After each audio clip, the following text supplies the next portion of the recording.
As per RBI. तो as per RBI आपको अपना जो इक्विपमेंट्स होते हैं, जैसे बायोमेट्रिक मशीन हो गया, आपका अगर पीसी है तो पीसी हो गया, मोबाइल डिवाइस हो गया, और जो जगह है वो बिल्कुल क्लीन होनी चाहिए, और कस्टमर के साथ जो इंटरेक्शन है वो प्यार से होना चाहिए। देन जो भी कस्टमर आता है उसका रजिस्ट्रेशन करना, उसका रिकॉर्ड रखना जरूरी होता है। और बैंक अगर कोई ऑडिट करता है तो उसके अंदर उसको उसकी सहायता करना बैंक की, ये भी एक रिस्पॉन्सिबिलिटी है सीएसपी की। फिर कस्टमर जो आते हैं उनके साथ सही बर्ताव करना, सही से उनकी ट्रांजैक्शन करना, ये भी एक रोल्स एंड रिस्पॉन्सिबिलिटी है एक सीएसपी की। अब बीएससी बीसी मॉडल जो है वो कैसे हेल्प करता है, business correspondent banking correspondent model कैसे हेल्प करता है एक बैंक को। तो एक बैंक को काफी फायदे होते हैं इस मॉडल से। पहला, जल्दी से वो एक्सपैंड कर पाते हैं अपना एरिया। सेकंड, ऐसी पॉपुलेशन जो वो पहले कभी नहीं रीच कर पाते थे बैंक्स, वो आपके थ्रू, रिटेलर्स के थ्रू जा पाते हैं, रीच कर पाते हैं पॉपुलेशन को। फिर बैंक ब्रांचेस का एक तरह से ऑल्टरनेटिव है, यानी कि एक दूसरा रास्ता है लोगों के लिए ट्रांजैक्शन करने के लिए। फिर बेटर लोन परफॉर्मेंस देखा गया है कि आपके थ्रू अगर कोई लोन जाता है किसी कस्टमर को तो उसका परफॉर्मेंस अच्छा होता है, उसकी वापसी अच्छी होती है। और डोर स्टेप बैंकिंग, यानी कि उनके घर के पास ही उनको बैंकिंग की सुविधाएं मिल जाती है। तो इसीलिए बीसी मॉडल काफी लाभ देता है एक बैंक को।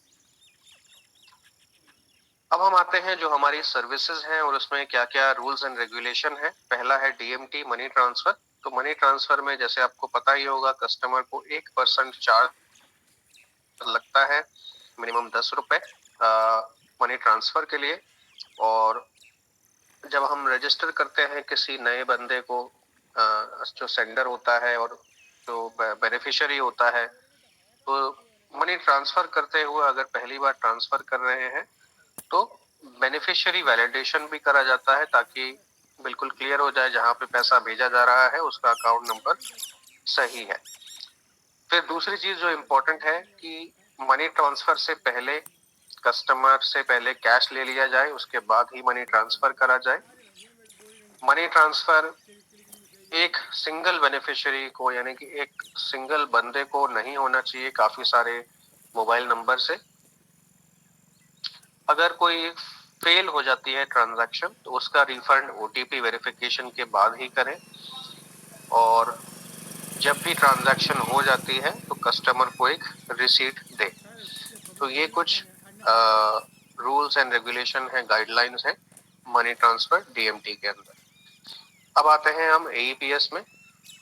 तो एईपीएस के अंदर सबसे इम्पोर्टेंट जो चीज है, कस्टमर से कोई चार्जेस नहीं लेने हैं आपको एईपीएस ट्रांजैक्शन के लिए। बैंक के पास पावर है कि वो एप्रोप्रिएट एक्शन ले सकते हैं अगर उनको कोई वायोलेशन दिखता है, उनको अगर दिखता है कोई कोई पैसे ले रहा है तो ये अलाउड नहीं है। कस्टमर के लिए ये ट्रांजैक्शन बिल्कुल फ्री होनी चाहिए। कस्टमर का जो ट्रांजैक्शन होती है उसका मैक्सिमम ट्रांजैक्शन जैसे आपको पता ही है 10,000 रुपए का होता है। तो हर ट्रांजैक्शन के बाद रिसीट शेयर करना आपकी रिस्पॉन्सिबिलिटी है। फिर आपका जो एईपीएस मशीन है, बायोमेट्रिक मशीन है, वो साफ होनी चाहिए ताकि ट्रांजैक्शन में फेलियर ना आए। और अगर आपके पास कोई बड़ा अमाउंट का कोई आता है कि 20,000 रुपए ट्रांसफर कर दीजिए या 10,000 रुपए ट्रांसफर कर दीजिए, तो जस्ट 20,000 तो हमें करना ही पड़ेगा स्प्लिट, क्योंकि वो एक ट्रांजैक्शन में नहीं हो सकता है। बट अगर 10,000 रुपए अगर ट्रांजैक्शन करनी है आपको तो आप उसको तोड़ के मत करिए, पूरे 10,000 एक ही बार में करिए। और बेस्ट प्रैक्टिस इसमें ये रहती है कि आपको बैलेंस इंक्वायरी दिन में आप एक ही बार करें एक कस्टमर के लिए। तो ये कुछ गाइडलाइंस हैं। इसके अलावा सीएसपीज को, यानी कि रिटेलर्स को, एक रजिस्टर मेंटेन करना होता है एईपीएस के लिए, जिसमें कुछ चीजें होनी चाहिए। जैसे पहला, डेट टाइम ट्रांजैक्शन की, कस्टमर का नाम। कस्टमर का नाम एक बार उनकी आईडी देख के चेक करिए। आईडी का नंबर भी लीजिए, कोई भी आईडी हो सकती है, चाहे पैन कार्ड हो, वोटर आईडी हो, पासपोर्ट हो, ड्राइविंग लाइसेंस हो। आधार है तो आधार में आप लास्ट के 4 डिजिट डाल सकते हैं। ट्रांजैक्शन का अमाउंट डालिए और मोबाइल नंबर डालिए। ठीक है, इसके बाद कुछ और रिकमेंडेड चीजें हैं जो अपडेट हुई हैं रिसेंटली, कि सीसीटीवी अगर वो दुकान पे लगा सकते हैं आप लोग रिटेलर्स, आप लगाइए सीसीटीवी, ताकि बाद में अगर कोई पुलिस केस होता है उसमें आपको काम आता है। बट आपके यहाँ अगर सीसीटीवी की सुविधा आपके लिए मुश्किल है, तो हर एक कस्टमर का कम से कम एक फोटो ले लीजिए, ताकि बाद में पुलिस का अगर केस अगर बाई चांस हो जाता है तो उसमें आपको वो काम आता है। फिर और सर्विसेज जो हमारी है, एक है बीबीपीएस और एक है एमएटीएम। बीबीपीएस में भारत बिल पेमेंट सिस्टम है, जिसके अंदर एक इंटीग्रेटेड हमने यानी कि आरबीआई ने सिस्टम बनाया है और एनपीसीआई इसको ऑपरेट करती है, जिसके अंदर कई तरह के बिल्स आप कस्टमर्स पे कर सकते हैं। मोबाइल का, डेटा कार्ड का रिचार्ज करना है, कई सारी चीजों के बिल्स का पेमेंट हो सकता है, और पेमेंट जो है आपके वॉलेट से कट सकता है, या फिर और भी कई सारे तरीके होते हैं पेमेंट्स करने के, जैसे debit card, credit card, cash, तो आपके जैसे होता है यूपीआई, वॉलेट्स एक्सेट्रा। तो ये काफी अच्छा सिस्टम है, इसके अंदर बिल पेमेंट्स किसी भी रिटेलर के थ्रू करवाया जा सकता है। फिर हमारा नेक्स्ट प्रोडक्ट है माइक्रो एटीएम। इसके अंदर जैसे आपको पता ही है, एक कस्टमर विड्रॉ करने के लिए भी अपना डेबिट कार्ड यूज कर सकता है। कस्टमर पैसे विड्रॉ करने के लिए ये डिवाइस मोबाइल से पहले कनेक्ट होता है, उसके बाद ऑपरेट होता है। कस्टमर को बस अपना डेबिट कार्ड देना होता है ऑथेंटिकेशन के लिए, और उसको अपना डेबिट कार्ड का पिन याद होना चाहिए ट्रांजैक्शन करने के लिए।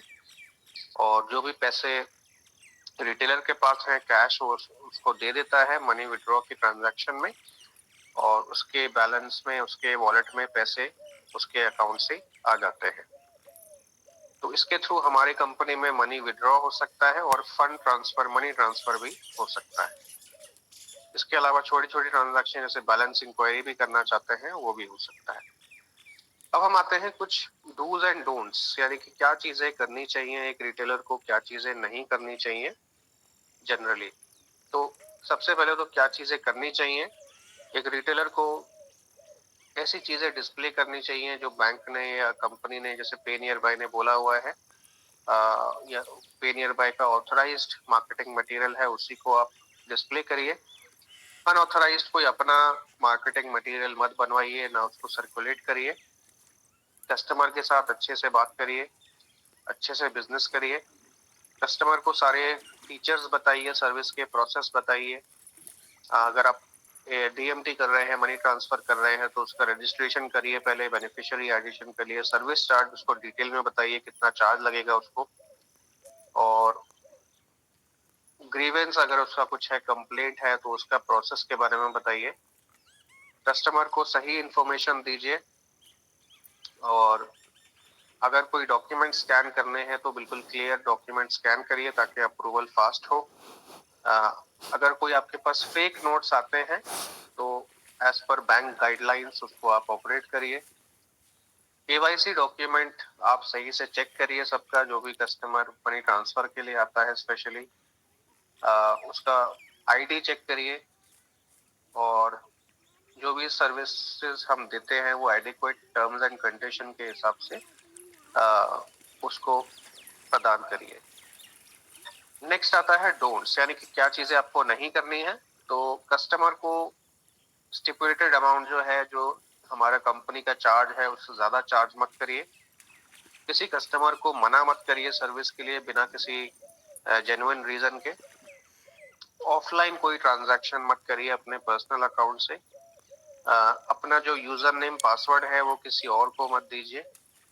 कोई मैनुअल रिसीट मत दीजिए कस्टमर को।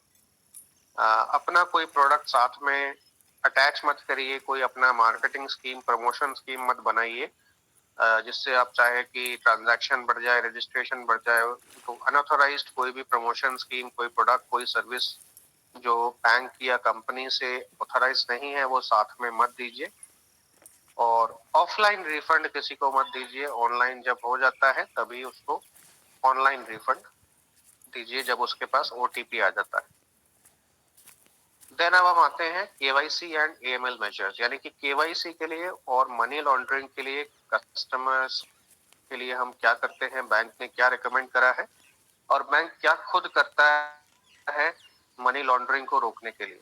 तो सबसे पहले तो आप लोग जिनके पास जब कस्टमर आते हैं, आपका रिस्पॉन्सिबिलिटी है कि आप उनके डॉक्यूमेंट्स चेक करिए एक बार, कोई भी एक डॉक्यूमेंट इन पर इन पर्सन वेरिफिकेशन करिए, उसको देखिए ओरिजिनल आपको लग रहा है कि नहीं लग रहा है। ओरिजिनल सीन वेरीफाइड एक टर्म होती है जिसको हम केवाईसी के लिए यूज करते हैं। इसके बाद जो दूसरा स्टेप होता है वो बैंक का काम होता है कि मनी लॉन्ड्रिंग रोकने के लिए क्या बैंक करता है। तो मनी लॉन्ड्रिंग का मतलब अगर किसी को नहीं पता है, मनी लॉन्ड्रिंग का मतलब होता है काला पैसा जमा करना और काला काला पैसे का ट्रांजैक्शन करना, उसको मनी लॉन्ड्रिंग बोलते हैं। काला पैसा मतलब कोई टैक्स नहीं पे कर रहा है, आ, उसको बोलते हैं काला पैसा। तो मनी लॉन्ड्रिंग कोई टैक्स बचाता है, कैश में डील करता है काफी ज्यादा और उसको फिर मनी ट्रांसफर करवाता है उससे, तो उसको बोलते हैं। तो मनी लॉन्ड्रिंग को चेक करने के लिए बैंक्स क्या करते हैं, तो उनके पास कई सारे ट्रिगर्स होते हैं चेक करने के लिए कि किसका मनी लॉन्ड्रिंग हो रहा है। जैसे एक ट्रिगर होता है कि एक सिंगल बंदा पैसे भेज रहा है कई सारे लोगों को, तो ये उनको ट्रिगर हो जाता है। दूसरा, अगर कई सारे लोग एक ही अकाउंट में पैसे भेज रहे हैं, बहुत सारा अमाउंट, तब बैंक को ट्रिगर हो जाता है। या फिर अगर ट्रांजैक्शन में काफी बहुत ज्यादा नंबर आ जाता है कि बहुत ज्यादा एकदम से ट्रांजैक्शन होने लगती है सेंडर की या बेनिफिशियरी के अकाउंट में, या फिर कई विड्रॉल अगर होने लगते हैं सेम कस्टमर से, तो उससे भी ट्रिगर बैंक के पास हो जाता है। तो ये कई सारे ट्रिगर्स होते हैं जिससे वो फिर बैंक को फ्रीज करते हैं। ओके, अब हम आते हैं कि सर्टिफिकेशन जो है ये आईआईबीएफ सर्टिफिकेशन, इसकी क्या कॉमन इंस्ट्रक्शंस हैं और सर्टिफिकेशन कैसे आपको करना है और इसकी क्या गाइडलाइंस है। तो अपना इसके लिए हमारे पे नियर बाय के मेन्यू के अंदर एक ऑप्शन आता है डाउनलोड बैनर्स। तो डाउनलोड बैनर्स में जाके एक बैंक का चार्टर है एक्सिस बैंक का, उसको आप अपनी दुकान पे लगा के रखिए और पे नियर बाय का सर्टिफिकेट लगाइए। और कुछ जनरल चीजें जो हमें फॉलो करनी है कि कस्टमर के ट्रांजैक्शन की डिटेल्स जो है वो कस्टमर को ही दीजिए, किसी और को मत दीजिए। सारी ट्रांजैक्शन का रिकॉर्ड रखिए और अपना पासवर्ड ओटीपी वगैरह किसी को भी शेयर मत करिए। तो सर्टिफिकेशन के लिए क्या करना है, सर्टिफिकेशन के लिए आपको आईआईबीएफ की वेबसाइट पे जाना है। ये गवर्नमेंट की सरकार की वेबसाइट है आईआईबीएफ, और इस पे जाके मैं आपको दिखा देता हूँ कि कैसे ये वेबसाइट दिखती है।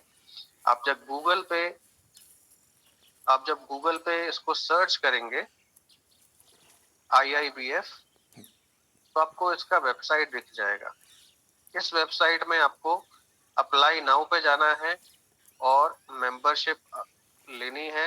मेंबरशिप में बेसिकली आपको हाउ टू अप्लाई, इसमें पूरा प्रोसेस दे रखा है कैसे अप्लाई करना है इसके लिए। और मेन जो आपका फिर ऑप्शन रहेगा वो रहेगा बीसीबीएफ।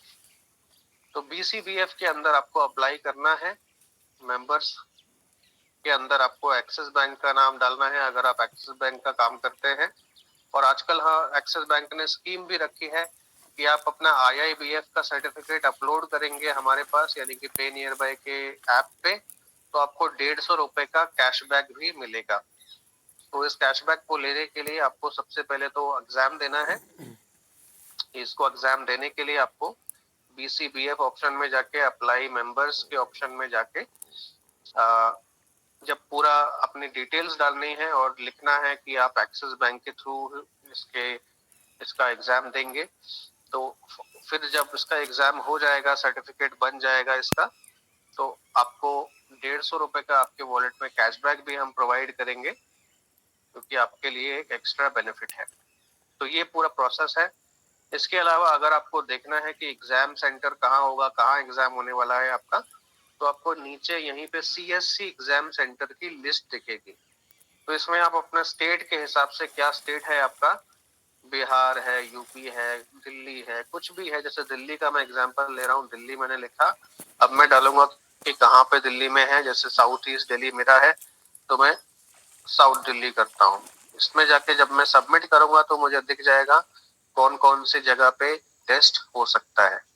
तो इसके अंदर फिर मैं किसी भी जगह पे जो मेरे सबसे पास है उसमें कांटेक्ट करूंगा, और कांटेक्ट करके मैं फिजिकली एग्जाम दूंगा जब मेरा एप्लीकेशन हो जाएगा। तो सबसे पहले आपको अप्लाई करना है, एप्लीकेशन ऑनलाइन भरनी है यहाँ पे।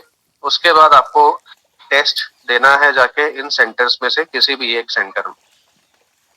ठीक है, ओके। अब हम आते हैं वापस। ये आपका ये सर्टिफिकेट बन जाता है। आपको ये हमारी वेबसाइट पे जाके, अगर एक्सिस बैंक के थ्रू आपने बनवाया है तो आपको अपलोड जब करेंगे तो आपको 150 रुपए का कैशबैक है। अगर एक्सिस बैंक के थ्रू नहीं बनवाया है, एक्सिस बैंक का नाम नहीं डाला है, तब भी आप अपलोड करिए, ताकि फ्यूचर में आपके लिए, इसके लिए हमारे पास प्रूफ हो कि आपने सर्टिफिकेट अपलोड कर रखा है। अब इमोशनल इंटेलिजेंस की कुछ जरूरत भी होती है हमारे रिटेल पॉइंट पे। तो काफी तरह के भावनाएं होती हैं हमारे रिटेल शॉप पे, कस्टमर सर्विस पॉइंट पे। कुछ लोग खुश होते हैं, कुछ लोग सैड होते हैं, उदास होते हैं, कुछ लोग गुस्सा होते हैं, कुछ लोग ऐसे होते हैं सरप्राइज होते हैं। तो इमोशनल इंटेलिजेंस के लिए भी की भी जरूरत पड़ती है हमारे रिटेल पॉइंट पे। और हमें भावनाओं को हैंडल करने का, इमोशंस को इंटेलिजेंटली हैंडल करने का भी हमें आना चाहिए। कैसे हम कर सकते हैं? तो इसके लिए हमें कुछ चीजें करनी है। सबसे पहले तो हमें आइडेंटिफाई करना है, पहचानना है कि क्या चीजें हैं, कैसे इमोशंस होते हैं, कैसी भावनाएं होती हैं जो हमारे दुकान पे होती हैं कई लोगों की। फिर हमें उसको समझना है और उसको मैनेज करना है, अपनी और दूसरों की। इससे बेनिफिट क्या होगा? इससे हम अपने रिलेशन अच्छे कर सकते हैं और हमारी लाइफ में भी स्ट्रेस कम होता है, तनाव कम होता है। तो क्या चीजें हम कर सकते हैं? 4 चीजें हम कर सकते हैं, 4 चीजें समझ सकते हैं। पहला हमें समझना है सेल्फ अवेयरनेस, यानी कि अपने आप को समझना। दूसरा हमें करना है सेल्फ मैनेजमेंट, यानी कि अपने आप को मैनेज करना। ठीक है, फिर सोसाइटी के अंदर दूसरे लोगों को कैसे आपको मैनेज करना है, पहले अवेयरनेस लाना है। आपको जानकारी लेनी है सोसाइटी की, समाज की, और उसके बाद आपको अपने रिलेशन बनाने हैं, रिलेशनशिप मैनेजमेंट करना है। तो 4 चीजें हैं। पहला है सेल्फ अवेयरनेस, जिसके अंदर अगर आपको अपने बारे में जानना है तो उसके लिए आपको कठिन जो सिचुएशन होती हैं लाइफ में, उसको आपको सामना करना है। दूसरा, बहुत सारे लोग आपको सलाह देते हैं। आपके करीब जो लोग हैं उनसे आप सलाह लीजिए, फीडबैक लीजिए। फिर सेल्फ मैनेजमेंट में आप क्या कर सकते हैं कि आपके गोल्स आपको पता होने चाहिए, मैं क्या करना चाहता हूँ अपनी लाइफ में।